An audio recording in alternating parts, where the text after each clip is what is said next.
जय हिंद साथियों, स्वागत है आप सभी का सक्सेस वर्ल्ड एमसीक्यू चैनल पर। दोस्तों, आज की इस वीडियो में मध्य से सिपाही की परीक्षा के लिए रिवीजन क्लास का क्यूज 5 लेकर आए हैं। तो जल्दी से आप सभी लाइव में जुड़ जाइए। सभी को गुड इवनिंग। तो दोस्तों, आज के सेशन का पहला प्रश्न है हरित क्रांति संबंधित है। चलिए आप सभी लाइव चैट में आंसर बताएंगे हरित क्रांति किससे संबंधित है। और दोस्तों, प्रत्येक स्टूडेंट को आंसर बताना है, तभी आपका प्रॉपर तरीके से रिवीजन होगा। तो यहाँ पे पहले प्रश्न का आंसर जो भी बच्चे सी बता रहे हैं, बिल्कुल सही जवाब है। गेहूं उत्पादन से संबंधित है हरित क्रांति। भारत में हरित क्रांति के जनक कौन है? तो स्वामीनाथन है। और विश्व में हरित क्रांति के जनक कौन है? तो डॉक्टर नॉर्मन बोरलॉग है, ध्यान रखना है। दूसरा प्रश्न है भारत की स्वर्णिम चतुर्भुज परियोजना जोड़ती है। सभी ऑप्शन को ध्यानपूर्वक पढ़ें। भारत की जो स्वर्णिम चतुर्भुज परियोजना है, ये किसको जोड़ती है? तो यहाँ पे दूसरे प्रश्न का आंसर हो जाएगा दिल्ली, मुंबई, चेन्नई और कोलकाता को एक दूसरे से जोड़ती है, ध्यान रखेंगे। तीसरा प्रश्न है किस ग्रह के चारों ओर वलय होते हैं? चलिए आप सभी तीसरे प्रश्न के लिए आंसर बताएंगे। किस ग्रह के चारों ओर वलय होते हैं? तो बिल्कुल सही आंसर बता रहे हैं, शनि ग्रह के चारों ओर वलय होते हैं। और वलयों की कुल संख्या 7 होती है, ध्यान रखेंगे। और टाइटन जो ये उपग्रह है, ये शनि ग्रह का उपग्रह है। पूछा जाता है कि टाइटन किसका उपग्रह है? तो शनि का है। और सौरमंडल का सबसे बड़ा ग्रह पूछे, बृहस्पति है। और सौरमंडल का सबसे बड़ा उपग्रह पूछे तो ज्ञानीमीड है, यहाँ पे लिख देते हैं ज्ञानीमीड।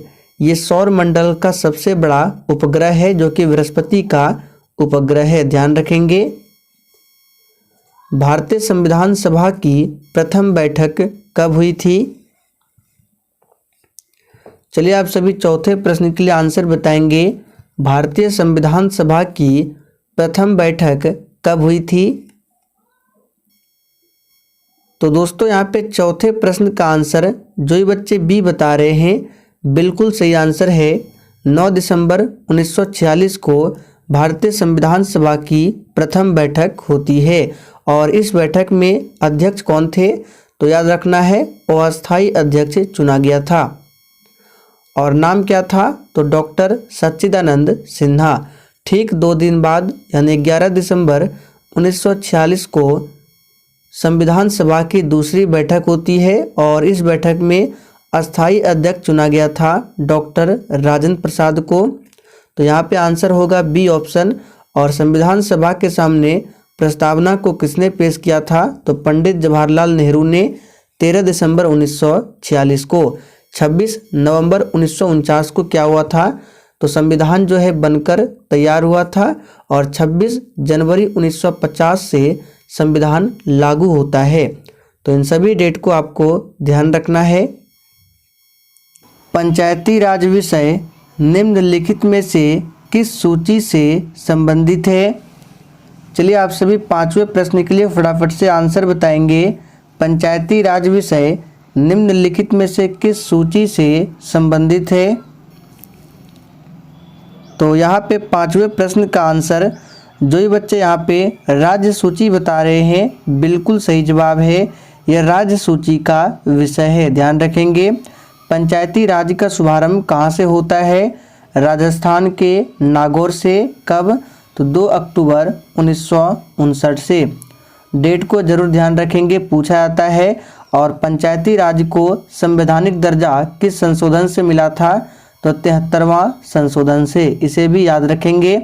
आप लोग कमेंट करके बताएंगे 73वां संशोधन कब होता है। रडार के आविष्कारक कौन थे? चलिए आप सभी 6 के लिए फटाफट से आंसर बताइए। रडार के आविष्कारक कौन थे? तो याद कर लीजिए, एग्जाम के लिए इम्पोर्टेंट प्रश्न है। रडार के आविष्कारक कौन थे? तो A.H. टेलर एवं लियो सी यंग, याद रखेंगे, रडार के आविष्कारक थे।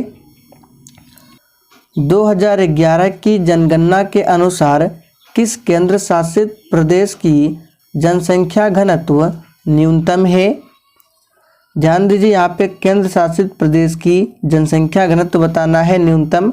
अगर राज्य में पूछे तो अरुणाचल प्रदेश है और सबसे अधिक राज्य में पूछे तो बिहार है। लेकिन केंद्र शासित प्रदेश में सबसे कम कौन है जनसंख्या घनत्व न्यूनतम? तो यहाँ पे आंसर क्या हो जाएगा? अंडमान और निकोबार द्वीप समूह, याद रखेंगे। अंडमान निकोबार द्वीप समूह की राजधानी पोर्ट ब्लेयर है, जो कि साउथ अंडमान में स्थित है।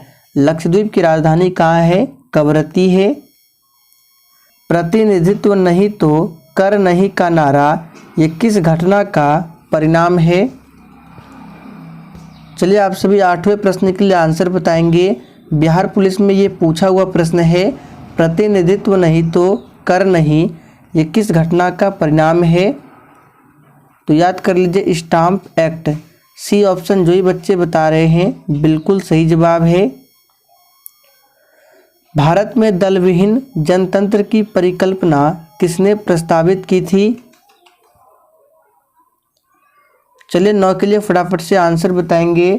भारत में दल विहीन जनतंत्र की परिकल्पना किसने प्रस्तावित की थी? दोस्तों यहाँ पे आंसर क्या हो जाएगा? जयप्रकाश नारायण। ध्यान रखेंगे, इन्होंने भारत में दल विहीन जनतंत्र की परिकल्पना प्रस्तावित की थी और इन्होंने ही संपूर्ण क्रांति का नारा दिया था, पूछा जाता है एग्जाम में, और इसे लोक नायक की उपाधि दी गई है जयप्रकाश नारायण को। लोकतंत्र जनता का, जनता के लिए एवं जनता के द्वारा, ये किसने कहा था?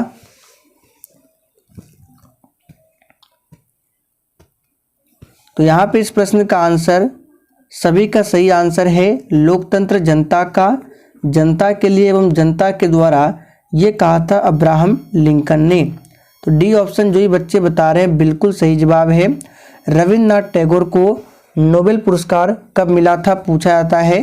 तो 1913 में इनको नोबेल पुरस्कार मिला था साहित्य के क्षेत्र में, गीतांजलि के लिए, ध्यान रखेंगे। महिलाओं के मताधिकार से संबंधित जो सफ्रागेट्स मूवमेंट है किस देश में चलाया गया था? वेरी वेरी इंपॉर्टेंट प्रश्न है, इसको आप सभी खासकर ध्यान रखें।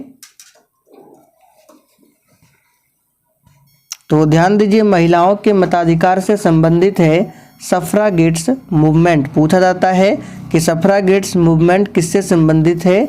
तो महिलाओं के मताधिकार से, और ये चलाया गया था ग्रेट ब्रिटेन में। तो ए ऑप्शन जो ही बच्चे बता रहे हैं बिल्कुल सही जवाब है, ग्रेट ब्रिटेन में। गांधी इरविन समझौता पर हस्ताक्षर होने वाला वर्ष कौन सा है?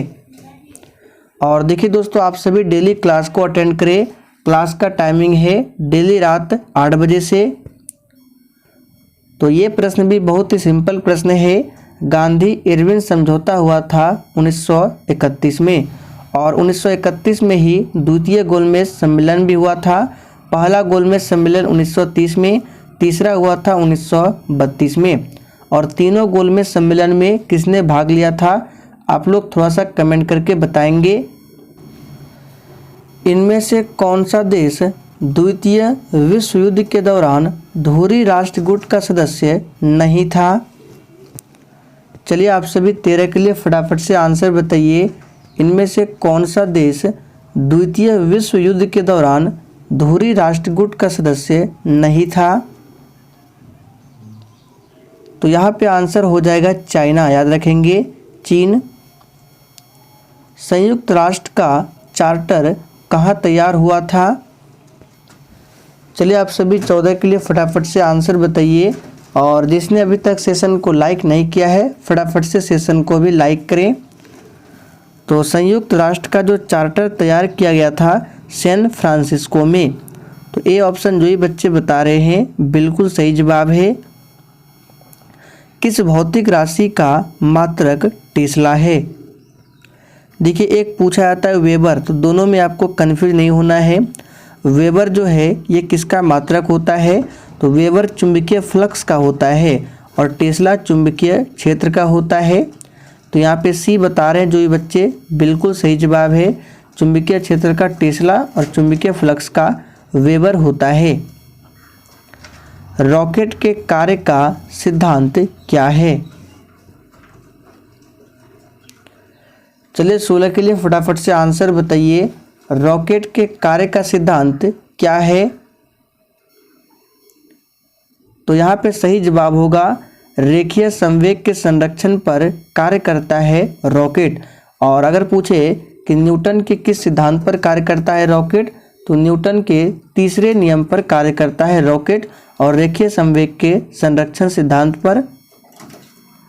पायरोमीटर का उपयोग निम्नलिखित राशि के मापने में किया जाता है।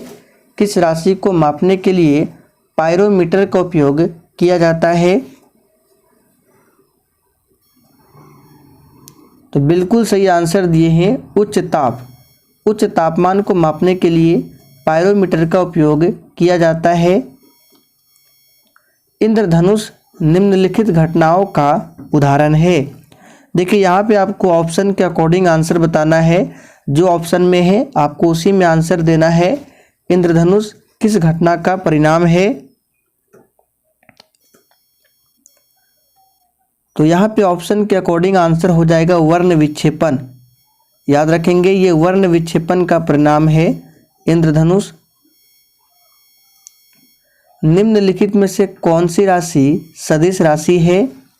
देखिए सदिश राशि को व्यक्त करने के लिए परिमाण के साथ साथ दिशा की भी आवश्यकता पड़ती है, लेकिन अदिश में दिशा की आवश्यकता नहीं पड़ती है। तो यहाँ पे आंसर क्या हो जाएगा? 19 का आंसर भार। ये क्या है? एक सदिश राशि है। जबकि विद्युत धारा, ताप और दबाव क्या है? अदिश राशि है। सी ऑफ ट्रैंक्विलिटी कहाँ है? चलिए 20 के लिए आंसर बताइए। सी ऑफ ट्रैंक्विलिटी कहाँ है? तो दोस्तों ध्यान दीजिए, सी ऑफ ट्रैंक्विलिटी जो है ये चंद्रमा पर है। तो सी ऑप्शन जो ही बच्चे बता रहे हैं बिल्कुल सही जवाब है। पृथ्वी के ऊपर पपड़ी में सबसे अधिक उपलब्ध तत्व निम्नलिखित में से कौन सा है? यानी पृथ्वी की जो ऊपरी सतह है सबसे अधिक कौन सा तत्व पाया जाता है? तो देखिए यहाँ पे कुछ बच्चे ऑक्सीजन बताएंगे और कुछ बच्चे एल्युमिनियम बताएंगे। तो ध्यान से देखिए, अगर तत्व पूछे तो आपका आंसर हो जाएगा ऑक्सीजन। लेकिन अगर धातु पूछे कि पृथ्वी के ऊपरी सतह पर सबसे अधिक उपलब्ध धातु कौन सा है, तो एल्युमिनियम। लेकिन तत्व पूछे तो ऑक्सीजन। तो डी ऑप्शन आपका सही जवाब है। प्रकाश का वेग निम्नलिखित माध्यम से अधिकतम होता है, माध्यम में होगा, ठीक है। प्रकाश का वेग जो है किस माध्यम में मैक्सिमम होता है? प्रकाश की चाल निर्वात या शून्य में 3 इंटू, यहाँ पे लिख देते हैं 3 × 10⁸ मीटर प्रति सेकंड, याद रखेंगे। और प्रकाश की चाल को सबसे पहले किसने मापा था ये भी पूछा जाता है, तो रोमर ने, यहाँ पे लिख देते हैं रोमर ने मापा था। यहाँ पे आंसर क्या हो जाएगा? वायु। वायु या निर्वात में प्रकाश की चाल मैक्सिमम है। वातावरण का ओजोन स्तर निम्नलिखित को अवशोषित करता है।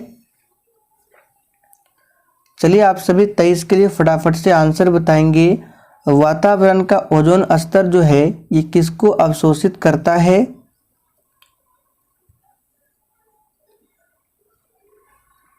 दोस्तों यहाँ पे इस प्रश्न का आंसर क्या हो जाएगा?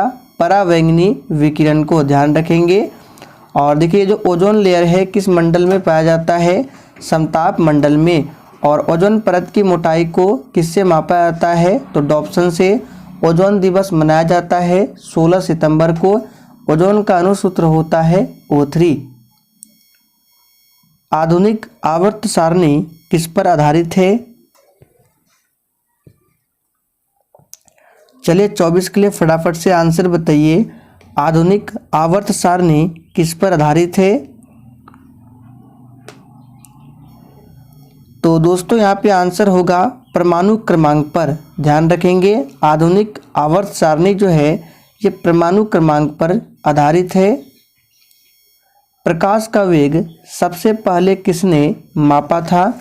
देखिए ये प्रश्न आ गया। अभी हमने आपको थोड़ी देर पहले बताया कि प्रकाश का वेग जो है सबसे पहले किसने मापा था। तो जो भी बच्चे ध्यान से सुने होंगे बिल्कुल आंसर कर पाएंगे। तो यहाँ पे आंसर होगा सी ऑप्शन, रोमर ने। आगे बढ़ते हैं। मात्रकों की अंतर्राष्ट्रीय कब से लागू किए गए थे? अंतर्राष्ट्रीय पद्धति यानी एसआई जो है ये कब से लागू किए गए थे? ये प्रश्न आपके एग्जाम के लिए इम्पोर्टेंट बनेगा, इसको ध्यान रखें। मात्रकों की जो अंतर्राष्ट्रीय है एसआई पद्धति ये लागू हुआ था, याद कर लीजिए 1971 से। प्रत्यावर्ती धारा को दिष्ट धारा में परिवर्तित किया जाता है। चलिए आंसर बताएंगे। प्रत्यावर्ती धारा को दिष्ट धारा में परिवर्तित किया जाता है किसके द्वारा? तो दोस्तों ये किया जाता है परिवर्तित रेक्टिफायर द्वारा। तो सी ऑप्शन जो ही बच्चे बता रहे हैं बिल्कुल सही जवाब है, रेक्टिफायर द्वारा। डायनेमो क्या करता है? तो डायनेमो जो है यांत्रिक ऊर्जा को विद्युत ऊर्जा में, और विद्युत मोटर क्या करता है? विद्युत ऊर्जा को यांत्रिक ऊर्जा में बदलता है। अस्थायी चुंबक बनाए जाते हैं। तो कल भी हमने आपको बताया था अस्थायी चुंबक और अस्थायी चुंबक। तो अस्थायी चुंबक जो है ये बनाए जाते हैं इस्पात के, और अस्थायी चुंबक जो है नरम लोहे के बनाए जाते हैं। निम्नलिखित में से कौन सी उत्कृष्ट गैस वायुमंडल में नहीं पाई जाती है? चलिए आंसर बताइए कौन सी गैस है जो वायुमंडल में नहीं पाई जाती है? देखिए वायुमंडल में सर्वाधिक गैस पूछे तो नाइट्रोजन लगभग 78%, ऑक्सीजन 21%, कार्बन डाइऑक्साइड 0.3%। यहाँ पे आंसर क्या हो जाएगा? याद रखिएगा वायुमंडल में कौन से उत्कृष्ट गैस नहीं पाई जाती है? तो आंसर है रेडॉन। ध्यान रखेंगे। और सबसे अधिक जो पाया जाता है इसमें आर्गन। याद रखेंगे कितना? तो 0.93%। लेकिन अगर आपसे पूछे सबसे अधिक कौन सी गैस तो नाइट्रोजन, लेकिन अगर उत्कृष्ट गैस में पूछे तो आर्गन। इनमें कौन कोलाइड नहीं है? बिल्कुल आपके एग्जाम में पूछा जाने वाला प्रश्न है। आंसर बताएंगे इनमें से कौन कोलाइड नहीं है? तो यहाँ पे इस प्रश्न का आंसर जो ये बच्चे सी बता रहे बिल्कुल सही जवाब है। आइसक्रीम जो है कोलाइड नहीं है। आगे देखिए, रंगीन टेलीविज़न में प्रयुक्त होने वाले रंग कौन कौन से हैं? चलिए 31 के लिए फटाफट से आंसर बताइए। और देखिए जिसने अभी तक सेशन को लाइक नहीं किया है फटाफट से सेशन को लाइक करें।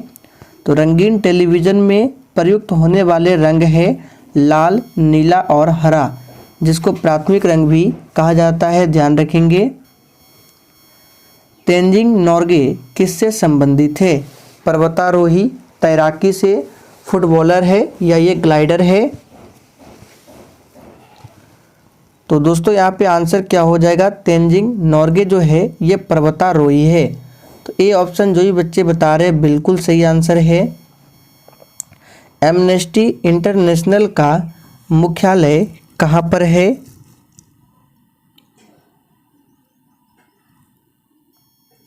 तो देखिए एमनेस्टी इंटरनेशनल का मुख्यालय लंदन में है। याद रखेंगे यहाँ पे ए ऑप्शन में दिया गया है पीटर बेंसन्स, लंदन। और फ्रांस की राजधानी पेरिस में यूनेस्को का मुख्यालय है। निम्नलिखित में से किसने खुले द्वार की नीति अपनाई?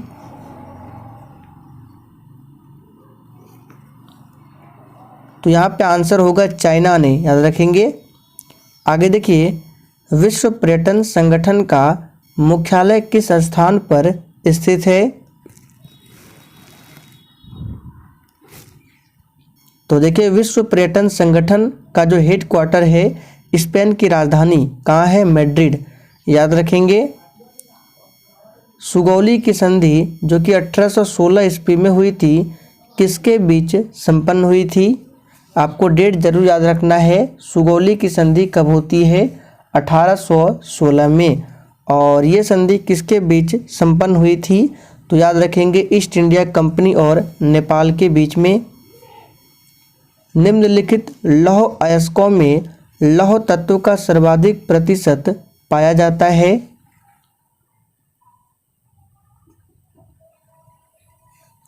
तो दोस्तों ध्यान दीजिए, यहाँ पे आंसर होगा क्या? हेमेटाइट में। याद रखेंगे बी ऑप्शन आपका सही आंसर है।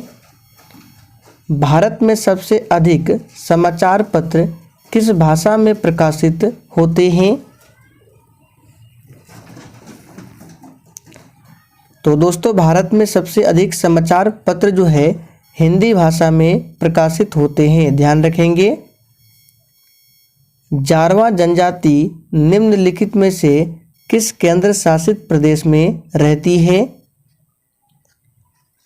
चलिए 39 के लिए फटाफट से आंसर बताएंगे। पहले भी हमने आपको बताया था जारवा जनजाति ये किस केंद्र शासित प्रदेश में रहती है? तो अंडमान और निकोबार द्वीप समूह में। आगे बढ़ते हैं।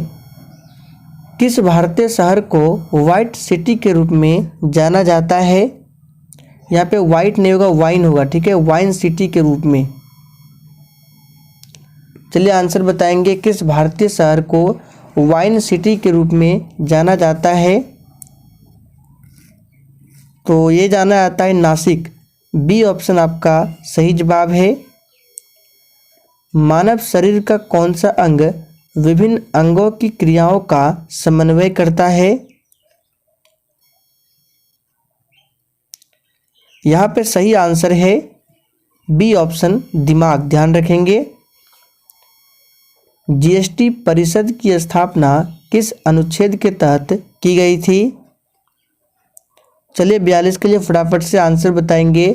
जीएसटी जो है इनडायरेक्ट टैक्स है और जीएसटी अपनाने वाला विश्व का पहला देश फ्रांस है। यहाँ पे आंसर क्या हो जाएगा? अनुच्छेद 279A बी ऑप्शन में दिया हुआ है। निम्नलिखित में से कौन लक्षद्वीप में सबसे अधिक बोली जाने वाली भाषा है? लक्षद्वीप की राजधानी कवरत्ती है और लक्षद्वीप जो है ये यहाँ पे अरब सागर में स्थित है, जबकि अंडमान निकोबार द्वीप समूह यहाँ पर है। इस जगह यहाँ बंगाल की खाड़ी और नीचे है हिंद महासागर। यहाँ पे आंसर क्या हो जाएगा आपका? मलयालम। आगे देखिए। दी गई तरंगों में से किसका ध्रुवीकरण नहीं किया जा सकता? तो किस तरंगों का ध्रुवीकरण नहीं होता है? ये होता है अल्ट्रासोनिक। ध्यान रखेंगे इसका ध्रुवीकरण नहीं किया जा सकता है। तो डी ऑप्शन आपका सही आंसर है। आगे देखिए। सामान्य ट्यूबलाइट में कौन सी गैस भरी होती है? चलिए आप सभी 45 के लिए आंसर बताएंगे। सामान्य ट्यूबलाइट में कौन सी गैस भरी होती है? तो यहाँ पे इस प्रश्न का आंसर है आर्गन के साथ मर्क्यूरी। याद रखेंगे। तो सी ऑप्शन आपका सही जवाब है। सहारा मरुस्थल कहाँ स्थित है? चलिए आप सभी 46 के लिए आंसर बताएंगे और देखिए इसका पीडीएफ आपको टेलीग्राम पर मिल जाएगा। टेलीग्राम का लिंक इसी वीडियो के नीचे डिस्क्रिप्शन बॉक्स में है। तो सहारा मरुस्थल ये कहाँ स्थित है? आप सभी जानते हैं। यहाँ पे आंसर हो जाएगा इसका डी ऑप्शन, उत्तरी अफ्रीका में स्थित है। गैरीबाल्डी पेशे से क्या था? चलिए आंसर बताएंगे। गैरीबाल्डी जो है पेशे से क्या था? तो यहाँ पे जो ही बच्चे नाविक बता रहे हैं, यहाँ पे टाइपिंग दे रहे हैं नाविक। बिल्कुल सही आंसर है। गैरीबाल्डी जो है पेशे से क्या था? नाविक। यहाँ पे सही कर लेंगे, नाविक था। विश्व का सबसे बड़ा मरुस्थल कौन सा है? तो बहुत ही सिंपल प्रश्न है। विश्व का सबसे बड़ा मरुस्थल है सहारा मरुस्थल। आप सभी जानते हैं। पृथ्वी के वायुमंडल का घनत्व सबसे अधिक कहाँ होता है? चलिए आंसर बताएंगे। पृथ्वी के वायुमंडल का जो घनत्व है सबसे अधिक कहाँ है? समताप मंडल, समतल मंडल, क्षोभ मंडल या फिर डी ओजोन मंडल। तो याद रखेंगे ये है क्षोभ मंडल। सी ऑप्शन आपका सही जवाब है। देखिए क्षोभ मंडल के बाद है समताप मंडल, फिर मध्य मंडल, आयन मंडल और लास्ट में है बहिर्मंडल। ध्यान रखेंगे मौसम संबंधी जितने भी घटनाएं घटित होती है क्षोभ मंडल में, ओजोन लेयर पाया जाता है समताप मंडल में, यहाँ पे समताप मंडल में। तो यहाँ पे आंसर क्या होगा आपका? सी ऑप्शन क्षोभ मंडल। प्रतिवर्ष अंतर्राष्ट्रीय प्रसन्नता दिवस कब मनाया जाता है? चलिए 50 के लिए आंसर बताएंगे। प्रतिवर्ष अंतर्राष्ट्रीय प्रसन्नता दिवस कब मनाया जाता है? तो याद रखेंगे 20 मार्च को। 8 मार्च को अंतर्राष्ट्रीय महिला दिवस मनाया जाता है। 23 मार्च पूछा जाता है तो शहीद भगत सिंह, याद रखेंगे 23 मार्च 1931 को क्या हुआ था? तो शहीद हुआ था, भगत सिंह को फांसी दिया गया था, इसलिए शहीद दिवस मनाया जाता है 23 मार्च को। ध्यान रखेंगे। और 22 मार्च को विश्व जल दिवस और बिहार दिवस मनाया जाता है 22 मार्च को। ध्यान रखेंगे। निम्नलिखित में से किसे विश्व की छत कहा जाता है?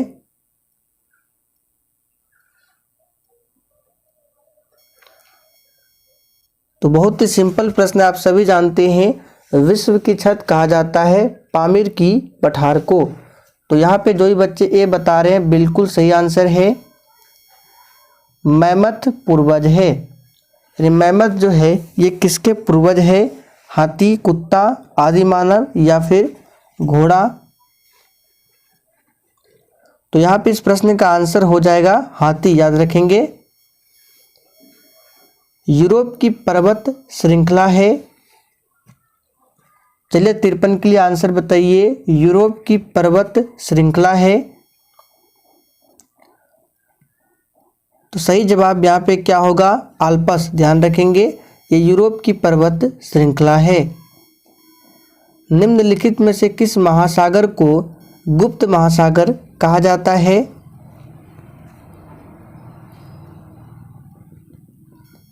तो यहाँ पे आंसर है आर्कटिक महासागर को गुप्त महासागर कहा जाता है। ध्यान रखेंगे।